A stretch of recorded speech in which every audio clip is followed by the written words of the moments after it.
اور پھر حضرت عبداللہ بن مسعود کی ایک اور روایت میں آتا ہے کہ رسول اللہ صلی اللہ علیہ وسلم نے فرمایا ان ھذا القرآن حبل اللہ والنور المبین، یہ قرآن حبل اللہ یعنی اللہ کی رسی ہے اور نور مبین ہے۔ اب آپ دیکھیں کہ رسی، قرآن کو رسی کس اعتبار سے کہا گیا، اس کے بھی اب دیکھیں کہ دو اسپیکٹس ہیں۔ ایک تو بندہ اس رسی کے ذریعے اللہ سے جڑ جاتا ہے، ٹھیک ہے، ایک سرا اللہ کے ہاتھ میں ہے اور دوسرا سرا جو ہے ہمارے ہاتھ میں ہے۔ یہ رسی یعنی قرآن ہمیں اللہ سے جوڑنے والی، تو تعلق مع اللہ اور تقرب الی اللہ، اللہ کے ساتھ تعلق اور اللہ کے تقرب، ان کے تعلق بیسیکلی تعلق سے ملتا جلتا ورڈ ہے معلق، اور معلق کا مطلب ہوتا ہے لٹکی ہوئی چیز۔ تو تعلق مع اللہ کا مطلب ہوگا کہ اللہ کے ساتھ لٹک جانا، اللہ سے چمٹ جانا، اللہ کے ساتھ جڑ جانا۔ اور تقرب کا ورڈ قریب سے ہے، کہ اللہ سے قریب تر ہونے کی کوشش کرنا۔ تو ان دونوں طریقے، یعنی یہ ان دونوں کی جو اچیومنٹ کا ذریعہ ہے، سب سے آسان اور سب سے مؤثر ترین ذریعہ قرآن حکیم ہے۔ اس اعتبار سے دو اور حدیثیں میں آپ لوگوں کے ساتھ شیئر کروں گی۔ عبداللہ بن مسعود رضی اللہ تعالیٰ عنہ کی حدیث ہے القرآن حبل اللہ الممدود من السماء الی الارض، یہ قرآن اللہ کی رسی ہے جو آسمان سے زمین تک تنی ہوئی ہے۔ یہی الفاظ زید بن ارقم کی حدیث میں آتے ہیں، یعنی اگر اللہ سے جڑنا ہے، اللہ سے تعلق قائم کرنا ہے تو اس قرآن کو مضبوطی کے ساتھ تھام لو۔ اس سے کیا ہوگا کہ تم اللہ سے جڑ جاؤ گے، اللہ کا قرب حاصل کر لو گے۔ پھر معجم کبیر طبرانی میں ایک بہت پیاری روایت آتی ہے، اور اس کے ان الفاظ میں ایک نقشہ کھینچا گیا ہے۔ وہ نقشہ کیا ہے کہ رسول اللہ صلی اللہ علیہ وسلم اپنے حجرے سے برآمد ہوئے، اور آپ صلی اللہ علیہ وسلم نے مسجد کے ایک گوشے میں دیکھا کہ کچھ صحابہ قرآن کا مذاکرہ کر رہے ہیں، یعنی آپس میں ایک دوسرے کو قرآن سمجھ رہے ہیں اور سمجھا رہے ہیں۔ مذاکرہ کا مطلب ہوتا ہے ایک دوسرے کو یاد دہانی کرانی، ٹھیک ہے، تذکر جیسے ہوتا ہے نا، خود انسان یاد دہانی حاصل کرتا ہے، اور مذاکرہ کہتے ہیں ایک دوسرے کو یاد دہانی کرانا۔ تو ایک دوسرے کو قرآن سمجھ رہے تھے اور سمجھا رہے تھے، آپس میں قرآن کی ڈسکشن چل رہی تھی صحابہ کے درمیان۔ تو رسول اللہ صلی اللہ علیہ وسلم تشریف لائے اور انہوں نے بڑا پیارا سوال کیا، کہنے لگے الستم تشہدون اللہ الہ الا اللہ وانی رسول اللہ وان ھذا القرآن جاء من عند اللہ، کہنے لگے کیا تم اس بات کی گواہی نہیں دیتے کہ اللہ کے سوا کوئی معبود نہیں اور میں اللہ کا رسول ہوں، اور یہ کہ قرآن اللہ کے پاس سے آیا ہے؟ تو صحابہ کا جواب اس کے سوا اور کیا ہو سکتا تھا؟ انہوں نے کہا بلا یا رسول اللہ، کہنے لگے کیوں نہیں اے اللہ کے رسول صلی اللہ علیہ وسلم، ہم اس کے گواہ ہیں۔ اس پر آپ صلی اللہ علیہ وسلم نے فرمایا فاستبشروا، تو خوشیاں مناؤ، فإن هذا القرآن، کیونکہ یہ قرآن وہ چیز ہے، طرفہ بأیدیکم وطرفہ بید اللہ، کہ اس کا ایک سرا تمہارے ہاتھ میں ہے اور دوسرا سرا اللہ کے ہاتھ میں ہے۔ تو ان احادیث سے حبل اللہ کا یہ جو تصور واضح ہو جاتا ہے کہ یہ جو قرآن ہے یہ اس معنی میں حبل اللہ ہے کہ یہ اللہ کے ساتھ جوڑنے والی چیز ہے۔ اور ابھی جو حدیث میں نے آپ کو پڑھ کے بتائی، اس میں قرآن حکیم کے لیے جاء من عند اللہ کے الفاظ ہیں، یعنی یہ قرآن اللہ کے پاس سے آیا ہے۔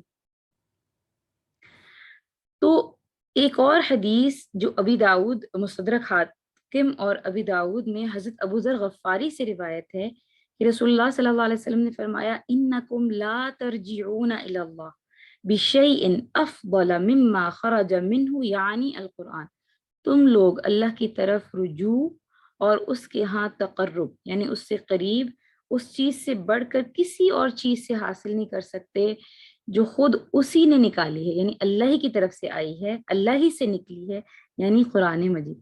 یعنی کسی اور، اگر آپ اللہ کے قریب ہونا چاہیں، اللہ کا قرب حاصل کرنا چاہیں، تو وہ کسی اور چیز سے حاصل نہیں کر سکتے سوائے اس کے جو اللہ ہی نے بھیجی ہے، اللہ ہی کے پاس سے نکلی ہے، اور وہ قرآن ہے۔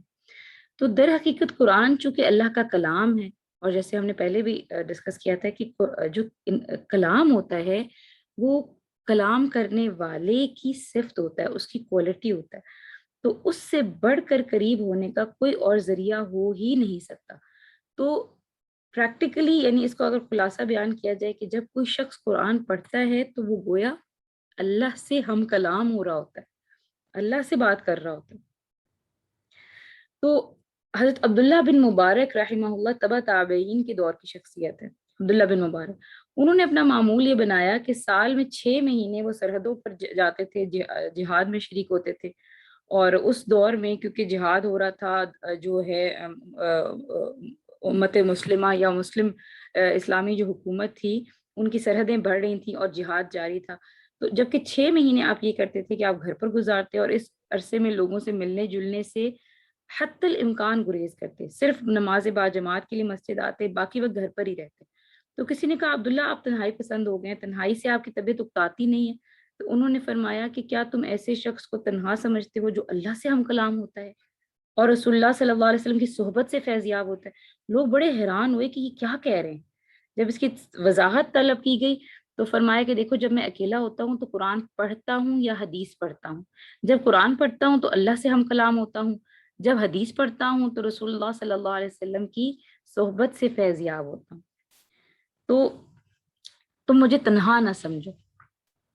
یعنی اس سے جو ہے آپ کو آئیڈیا ہوگا کہ ہمارا قرآن کے ساتھ تعلق کتنا سطحی سا رہا ہے، کیونکہ ہم نے ہمیشہ قرآن کا تعلق ہمارا بچپن سے یہ رہا کہ ایک دفعہ انسان ناظرہ مکمل کر لے، اور یہ کہ اگر بہت زیادہ ہے تو کچھ تھوڑا بہت ٹرانسلیشن دیکھ لیا، رمضان میں ختم القرآن کر لیا. تو ہمارا جو تعلق ہے سیکنڈری رہا ہے، یعنی بالواسطہ ڈائریکٹ کمیونیکیشن نہیں ہوا. جب قرآن کے ساتھ ڈائریکٹ کمیونیکیشن نہیں ہوا تو پھر ہم اس چیز کو کیسے انجوائے کر سکتے ہیں؟ اللہ تعالیٰ کے ساتھ ڈائریکٹ ہم کلام ہونے کو کیسے اپریشیٹ کر سکتے ہیں، کیسے انجوائے کر سکتے ہیں؟ پھر ایک اور حدیث رسول اللہ صلی اللہ علیہ وسلم کی ہے، مسند احمد کی حدیث ہے، ترمذی کی حدیث ہے، ابو داود، نسائی، ابن ماجہ، صحیح ابن حبان، یعنی کتنی ساری کتابوں میں یہ روایت آئی ہے. حضرت عبداللہ بن عمر سے یہ حدیث منقول ہے کہ آپ صلی اللہ علیہ وسلم نے فرمایا، یقال لصاحب القرآن اقرأ وارتقی ورتل كما كنت ترتل في الدنيا فإن منزلك عند آخر آیت تقرأها. قیامت کے دن صاحب قرآن سے کہا جائے گا کہ قرآن پڑھتا جا اور چڑھتا جا، یعنی جنت کے جو درجات ہیں ان پر چڑھتا جا، اور ٹھہر ٹھہر کر پڑھ جیسا کہ تو دنیا میں ٹھہر ٹھہر کے پڑھا کرتا تھا، تو بس تیرا مقام وہی ہے جہاں آخری آیت پر پہنچے. اب ہمارے ہاں یہ کنسیپشن ہے کہ یہ جو حدیث ہے یہ صرف حافظ قرآن کے لیے ہے، کہ ہم نے قرآن پڑھا ہوا ہے اور جو ہے وہ قرآن حفظ کیا ہوا ہے تو وہ قرآن پڑھتے جائیں گے اور چڑھتے جائیں گے. لیکن صاحب قرآن سے مراد صرف حافظ قرآن یا ہمارے جس طرح معاشرے میں پائے جانے والے صرف قراء حضرات نہیں ہیں، بلکہ حافظ اور قاری، جو وہ قاری، وہ قرآن کی قراءت کرنے والے، اور وہ قرآن کے حافظ جو قرآن کے علم و حکمت سے بھی واقف ہیں، اس کو پڑھتے بھی ہیں، اس پر عمل بھی کرتے ہیں.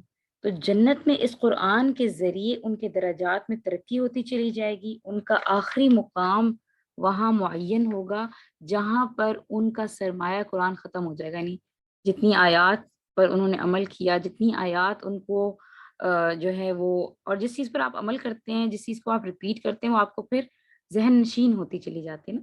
تو اصل میں واقعہ یہی ہے کہ اللہ سے جڑنے کا اور اللہ کے قرب کا واحد اور مؤثر ترین ذریعہ قرآن حکیم ہی ہے. اچھا، اب آپ دیکھیے کہ قرآن حکیم کا ایک تو یہ پہلو تھا کہ اللہ سے جڑنے اور اللہ کے قرب کا ذریعہ. قرآن حکیم کے حبل اللہ ہونے کا ایک دوسرا پہلو یہ ہے کہ وہ اہل ایمان کو جوڑنے والی رسی بھی ہے. نہ صرف یہ کہ وہ اللہ سے جوڑتی ہے، بلکہ جو اہل ایمان ہیں ان کو بھی باہم جوڑنے کا کام کرتی ہے، ان کو ایک دوسرے سے باندھنے والی چیز ہے، بنیان مرصوص بنانے والی چیز ہے. اللہ تعالیٰ قرآن میں ان لوگوں کی تعریف کرتے ہیں کہ اللہ تعالیٰ ان لوگوں سے محبت کرتا ہے جو اللہ کی راہ میں بنیان مرصوص، سیسا پلائی ہوئی دیوار بن کر اللہ کی راہ میں جو ہے وہ جہاد کرتے ہیں. تو اس لیے قرآن میں جہاں پر اللہ کی رسی کو مضبوطی سے تھامنے کا حکم آیا ہے، وہاں پر آپس میں ڈویژن یا آپس میں تفرقہ کرنے سے بھی روکا گیا. میں نے ابھی جو آپ کو آیت پڑھ کے سنائی تھی، وَاعْتَصِمُوا بِحَبْلِ اللَّهِ جَمِيعًا وَلَا تَفَرَّقُوا، اور تفرقے میں نہ پڑھو، سب مل کر اللہ کی رسی کو تھام لو اور تفرقے میں نہ پڑھو. تو اہل ایمان کو جوڑنے والی رسی بھی قرآن حکیم ہے. کیوں؟ کیونکہ اتحاد کب قائم ہوگا؟ اور مستحکم کب ہوگا، پائیدار لانگ لاسٹنگ کب ہوگا، جب آپ کی جو نظریات ہیں، جب آپ کی آئیڈیالوجی ایک ہوگی، جب اس کے اندر ہم جو ہے وہ ہم آہنگی ہوگی.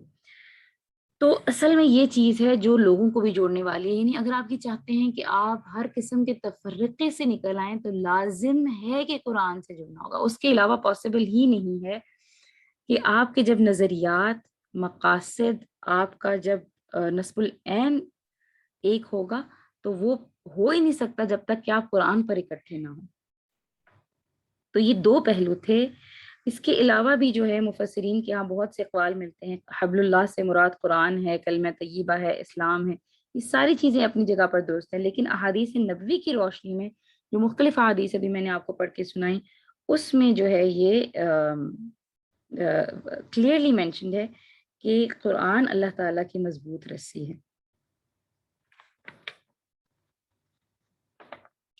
اب لاسٹ چیز جو آج کی کلاس میں ہم ڈسکس کریں گے وہ یہ ہے کہ قرآن اللہ کی رسی تو ہے. اللہ سے جڑنے کے لیے اور اللہ کا قرب حاصل کرنے کے لیے ہمیں قرآن سے جڑنا ہوگا، اور یہ ہماری ڈیوٹی ہے، ہمارا فرض ہے کہ اگر ہمارے دل میں یہ خواہش ہے تو ہم قرآن سے جڑ جائیں. لیکن قرآن کے مسلمانوں پر کیا حقوق ہیں؟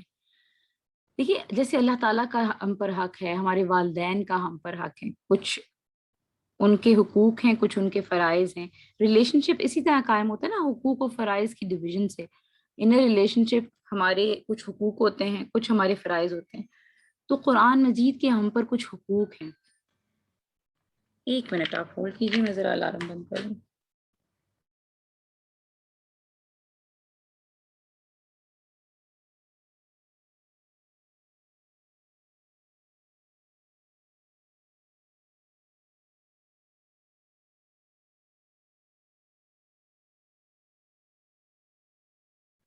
جی،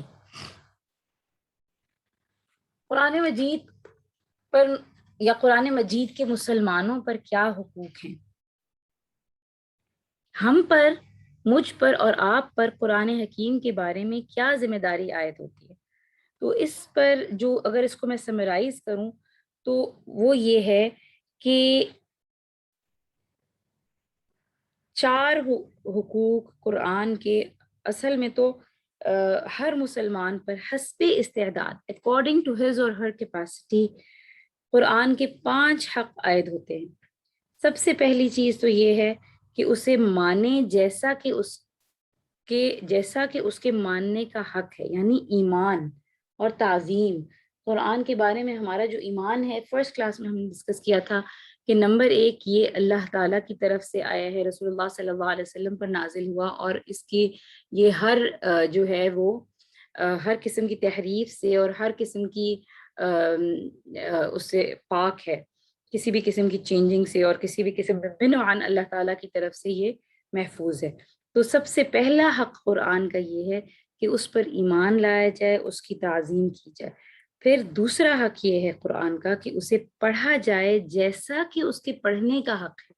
قرآن کو پڑھنے کے بھی کچھ طریقے ہیں، کچھ حقوق ہیں. اب یہ میں آپ کو صرف سمرائز کر رہی ہوں، اس کے بارے میں اگر آپ ڈیٹیل میں پڑھنا چاہیں تو ایک چھوٹی سی بکلیٹ ہے مسلمانوں پر قرآن مجید کے حقوق کے نام سے. تو اس کو آپ انشاءاللہ ڈیٹیل میں اسٹڈی کریں گے تو آپ کو پتہ چلے گا کہ ان کی جو ڈیٹیلز ہیں، ابھی ہم اس کو صرف ایک گو تھرو کر رہے ہیں تعارف قرآن کے ضمن میں. تو دوسرا حق ہے اس کی تلاوت اور ترتیل. قرآن کو ٹھہر ٹھہر کے پڑھنا، اس کے حروف کو صحیح طریقے سے ادا کرنا، یہ قرآن کا حق ہے، اور یہ ہماری ذمہ داری ہے قرآن کی طرف کہ اس کو جہاں رکنے کا حکم ہے، جہاں مد کا حکم ہے، اس کو تجوید اور ترتیل کے ساتھ اس کی تلاوت کی جائے. اور پھر صرف یہ نہ ہو کہ صرف تلاوت ہی کی جائے، صرف قراءت ہی کی جائے، صرف پڑھا جائے، بلکہ تیسرا حق یہ ہے کہ اسے سمجھا جائے جیسا کہ اس کو سمجھنے کا حق ہے. یعنی تذکر اور تدبر، جو ہم نے پیچھے بات کی تھی کہ قرآن میں غور و فکر کیا جائے حسب استطاعت. ہر انسان کی کیپیسٹی ڈفرینٹ ہو سکتی ہے. ایک انسان ہے جو بالکل بھی کچھ نہیں پڑھا ہوا، یا یہ کہ میٹرک پاس ہے، اس کی مینٹل کیپیسٹی ڈفرینٹ ہوگی. ایک انسان ہے کہ جس کا ذہنی شعور اور جس کا ایک مینٹل کیپیسٹی بہت زیادہ ہے، اس نے پی ایچ ڈی کی ہوئی ہے، اس نے مطلب دنیاوی طور پہ بھی ایجوکیشن اور ذہن اس کا کھلا ہوا ہے، تو اس کی کیپیسٹی، اس کی غور و فکر کرنے کی کیپیسٹی جو ہے وہ مختلف ہوگی. تو قرآن ایسی کتاب ہے اور یہ واحد معجزہ ہے کہ یہ ہر انسان کے لیے، چاہے وہ کسی بھی مینٹل کیپیسٹی، کسی بھی کلچرل بیک گراؤنڈ، کسی بھی ایتھنیسٹی سے بلانگ کرتا ہے، قرآن میں اگر وہ غور و فکر کرے گا اپنی کیپیسٹی کے مطابق تو وہ تذکر حاصل کر لے گا، ریممبرنس حاصل کر لے گا۔ تو تیسرا یہ حق ہے قرآن کا۔ اور حق کیا ہوتا ہے؟ حق وہ چیز ہوتی ہے جو بائی ڈیفالٹ آپ ڈیزرو کرتے ہیں، ٹھیک ہے؟ جیسے ہر انسان پیدائشی طور پر آزاد پیدا ہوا ہے، آزادی ہر انسان کا حق ہے۔ یعنی اگر کوئی آپ کو آزادی دے رہا ہے، یا یہ کہ آپ کو آپ کا کھانا پینا، آپ کی مطلب بیسک رائٹس ٹو ایجوکیشن اگر کوئی آپ کو پرووائڈ کر رہا ہے، تو آپ کے اوپر کوئی احسان نہیں کر رہا، یہ آپ کا حق ہے اور اس کی ذمہ داری ہے۔ جیسے پیرنٹس کی ذمہ داری ہے، والدین کی ذمہ داری ہے، ان کا اٹس دیئر ڈیوٹی۔ اسی طریقے سے والدین کے کچھ حقوق ہیں، ٹھیک ہے؟ اگر ہم والدین کے حقوق ادا کرتے ہیں تو ہم ان پہ احسان نہیں کر رہے، بلکہ it's our duty, moral duty as well as ہم پر فرض ہے کہ ہم یہ کام کریں۔ تو ابھی جب ہم قرآن مجید کے حقوق کی بات کرتے ہیں تو یہ یاد رکھیے کہ یہ ہماری بائی ڈیفالٹ ذمہ داری بنتی ہے کہ قرآن کو صرف پڑھا نہ جائے بلکہ اس کو سمجھا جائے، ٹھیک ہے؟ کتنے حقوق میں نے آپ کو گنوا دیے؟ 3 حقوق۔ سب سے پہلا ایمان اور تعظیم، سیکنڈلی تلاوت اور ترتیل، پھر تذکر اور تدبر، قرآن میں غور و فکر کرنا، قرآن میں تدبر کرنا، اور پھر اس سے نصیحت حاصل کرنا۔ چوتھا حق قرآن کا یہ ہے کہ نہ صرف یہ کہ اس پر اس سے نصیحت حاصل کی جائے، بلکہ اس پر عمل کرے جیسا کہ اس پر عمل کرنے کا حق ہے۔ قرآن پر عمل کرنا، اس کو اپنی زندگی میں قائم کرنا۔ تو انفرادی زندگی میں حکم اور اقامت کا کیا مطلب ہوگا؟ انڈیویجول لائف میں اس سے مراد یہ ہے کہ ہماری ہر رائے، ہمارا ہر فیصلہ زندگی میں، ہماری جو چوائسیز ہیں، جو ہمارے ڈیسیژنز ہیں، وہ قرآن پر مبنی ہوں۔ اجتماعی زندگی میں قرآن پر عمل کیسے ہوگا؟ ایز اے سوسائٹی، ایک معاشرے کی حیثیت سے، یا ایک قوم کی حیثیت سے، ایک امت کی حیثیت سے قرآن پر عمل کیسے ہوگا؟ کہ قرآن کی جو احکامات ہیں اور قرآن کی جو اللہ تعالیٰ کی طرف سے اجتماعی سطح پر جو احکامات نازل ہوئے ہیں، ایک معاشرے کے لیے، ایک حکومتی سطح پر، ان کو قائم کرنا، ان کی بیسیکلی آپ اس کو کہیں گے اقامت دین۔ اور وہ جو قرآن نظام ایک پیش کرتا ہے سوشل جسٹس کا، اس سوشل جسٹس کو قائم کرنا دراصل قرآن کا حق ہے۔ کہ قرآن جو حکم لے کر آیا ہے، اور اس کے بارے میں قرآن میں ہی اللہ تعالیٰ فرماتے ہیں قُلْ يَا أَهْلَ الْكِتَابِ لَسْتُمْ عَلَىٰ شَيْءٍ حَتَّىٰ تُقِيمُوا التَّوْرَاةَ وَالْإِنْجِيلَ وَمَا أُنزِلَ إِلَيْكُم مِّن رَّبِّكُم، کہ اے اہل کتاب، تمہارا کوئی مقام ہی نہیں ہے، لستم علی شیء، تم کسی چیز پر، تمہاری کوئی گراؤنڈنگ ہی نہیں ہے، you don't stand any where, حتیٰ تقیموا التوراۃ، جب تک کہ تم تورات اور انجیل کو قائم نہیں کرتے، ٹھیک ہے؟ قائم نہیں کرتے یعنی ان کو امپلیمنٹ نہیں کرتے اپنی سوشل لائف کے اندر، اپنی انڈیویجول لائف کے اندر۔ وما انزل الیکم من ربکم، اور جو کچھ تمہارے جانب، تمہاری طرف نازل کیا گیا ہے تمہارے رب کی طرف سے۔ تو چوتھا حق یہ ہے کہ اس پر عمل کرے، اپنی زندگی میں بھی اس کو قائم کرے، اور اجتماعی زندگی کے اندر بھی اپنی جو ہے اس کو آپ کی جو کلیکٹیو، آپ کی بحیثیت قوم، بحیثیت امت، آپ کی جو لائف ہے اس میں بھی قرآن کی اقامت کے لیے کوشش کرے۔ اور لاسٹ، پانچواں حق قرآن کا یہ ہے کہ قرآن کو دوسروں تک پہنچانا اور اسے پھیلانا اور اس کو عام کرنا، یہ قرآن کا حق ہے ہمارے اوپر، کیونکہ اللہ تعالیٰ فرماتے ہیں کنتم خیر امت اخرجت للناس، تم وہ بہترین امت ہو جو لوگوں کے لیے نکالے گئے۔ تو آخری حق قرآن کا ہے تبلیغ و تبیین، تبلیغ و تبیین، اس کی تبلیغ کرنا، اس کو آگے پہنچانا۔ اور رسول اللہ صلی اللہ علیہ وسلم کے جو حجۃ الوداع پہ جو موقع، جو انہوں نے خطبہ دیا تھا، اس کا ایک حصہ یہ تھا کہ بلغوا عنی ولو آیا، مجھ سے آگے پہنچاؤ اگرچہ ایک آیت ہی کیوں نہ ہو۔ اگر آپ کو ایک آیت کا مفہوم سمجھ آ گیا ہے اور آپ اس پر عمل کر رہے ہیں، تو ضروری نہیں ہے کہ آپ پورا قرآن جب تک مکمل نہیں ہوگا آپ آگے اس کو پہنچا نہیں سکتے، کہ میں جب تک اس کو کمپلیٹ نہیں کرتی میں آگے کسی سے کوئی بات نہیں کر سکتی۔ ایک بات آپ کو سمجھ آ گئی، ایک آیت آپ کو سمجھ آ گئی، اس کو بھی آپ آگے اس کو پہنچائے۔ اب ایک ڈرا دینے والی بات، ایک جو وعید ہے وہ بھی سن لیجیے کہ اگر ہم یہ حقوق نہیں ادا کرتے تو قرآن کے مطابق اکارڈنگ ٹو دا قرآن ہماری پھر کیا حیثیت ہے؟ قرآن مجید کے حقوق کو ادا نہ کرنا قرآن کو ترک کر دینے کے مترادف ہے۔ اٹ از equivalent ٹو لیو دا قرآن، قرآن کو جیسے آپ نے ترک کر دیا۔ اور سورہ فرقان میں رسول اللہ صلی اللہ علیہ وسلم کی فریاد نقل کی گئی کہ آپ صلی اللہ علیہ وسلم قیامت کے دن کیا فریاد کریں گے؟ وہ کہیں گے وَقَالَ الرَّسُولُ يَا رَبِّ إِنَّ قَوْمِ اتَّخَذُوا هَذَا الْقُرْآنَ مَهْجُورًا، اور پیغمبر کہے گا کہ اے میرے رب، میری قوم نے اس قرآن کو چھوڑ دیا تھا، میری قوم نے اس قرآن کو چھوڑ رکھا تھا۔ تو مولانا شبیر احمد عثمانی صاحب اس آیت کے بارے میں لکھتے ہیں کہ آیت میں اگرچہ مذکور صرف کافروں کا ہے، تاہم قرآن کی تصدیق نہ کرنا، اس میں تدبر نہ کرنا، اس پر عمل نہ کرنا، اس کی تلاوت نہ کرنا، اس کی تصحیح قراءت کی طرف توجہ نہ کرنا، یعنی اگر آپ کی قراءت میں مسٹیکس ہیں، غلطیاں ہیں اور آپ اس کو صحیح کرنے کی طرف توجہ نہیں کر رہے، اس سے اعراض کرنا، اعراض کر کے دوسری لغویات یا حقیر چیزوں کی طرف متوجہ ہونا، یہ سب صورتیں درجہ بدرجہ ہجران قرآن کے تحت داخل ہو سکتی ہیں۔ یعنی کسی انسان نے کسی درجے پہ قرآن کو ترک کیا، کسی نے کسی درجے پہ قرآن کو ترک کیا، کسی نے کسی درجے پہ، تو یہ سب کی سب چیزیں جو ہیں یہ ترک قرآن کے ضمن میں یا اس کے تحت داخل ہو سکتی ہیں۔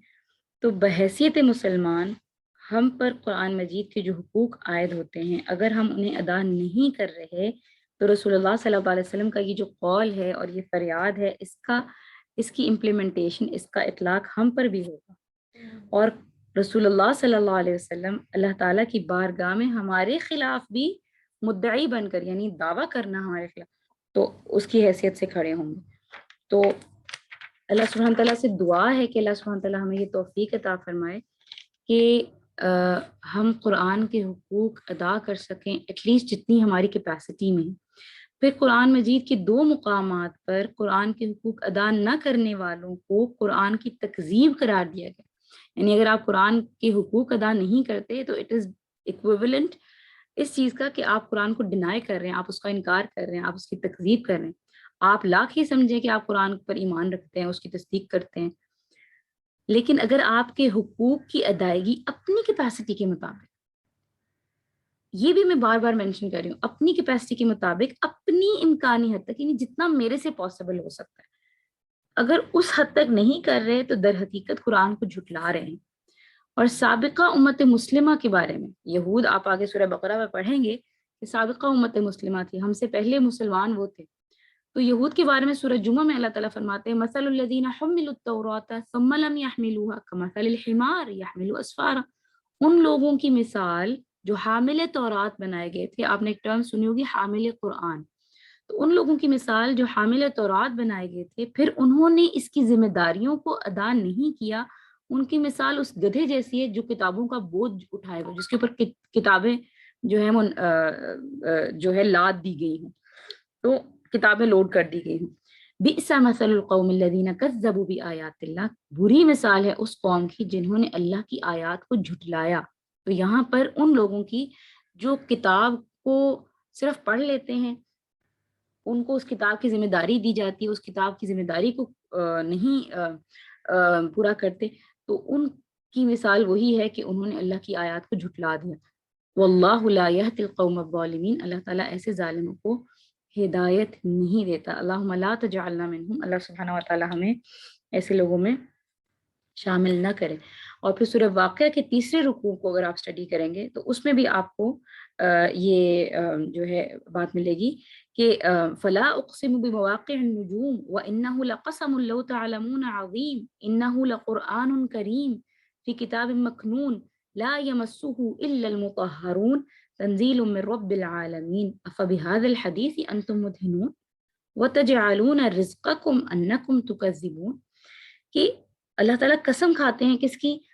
تاروں کے مواقع کی، ستاروں کے ڈوبنے کی جگہ کی، اور اللہ تعالیٰ کہتے ہیں اگر تم یہ سمجھو تو یہ بہت بڑی قسم ہے کہ یہ جو ہے یہ قرآن کریم ہے، بہت بلند پایا قرآن ہے، محفوظ کتاب میں موجود ہے، اس سوائے مطہرین کے اس کو کوئی چھو نہیں سکتا، یہ رب العالمین کا نازل کرتا ہے، پھر کیا اس کلام کے ساتھ تم اس کو اگنور کرتے ہو، تم اس سے بے اتنائی برتتے ہو، اور اس نعمت میں اپنا حصہ تم نے یہ رکھا ہوا ہے کہ تم اسے جھٹلاتے ہو، تم اس کا انکار کرتے ہو۔ تو تکذیب ایک تو اس معنوں میں کہ آپ نے قرآن کو مانا ہی نہیں، جیسے مشرکین مکہ نے کہا تو کہتے تھے کہ ہم نہیں مانتے یہ اللہ کی طرف، ایک تو تکذیب یہ ہے کہ اسے اللہ کا کلام ہی نہ مانا جائے، لیکن ایک ہے تکذیب عملی، عملی طور پر کسی چیز کی تکذیب کرنا، اور وہ کیا ہے کہ اللہ کی طرف سے جو حامل ایک کتاب ہے ہونے کے باوجود اس کی ذمہ داریوں کو ادا نہ کیا جائے تو وہ بھی تکذیب عملی میں شامل ہو جائے گا۔ اللہ سبحانہ تعالیٰ ہمیں اس انجام سے محفوظ رکھے، اور ہم بھی ایسے لوگوں میں شامل ہوں کہ جو لوگ اپنی حد کے مطابق، اپنی امکان، اپنی کیپیسٹی کے مطابق بھرپور کوشش کریں کہ قرآن کے حقوق کو ادا کر سکیں۔ انشاءاللہ کل آپ لوگوں کے ساتھ ملاقات ہوگی۔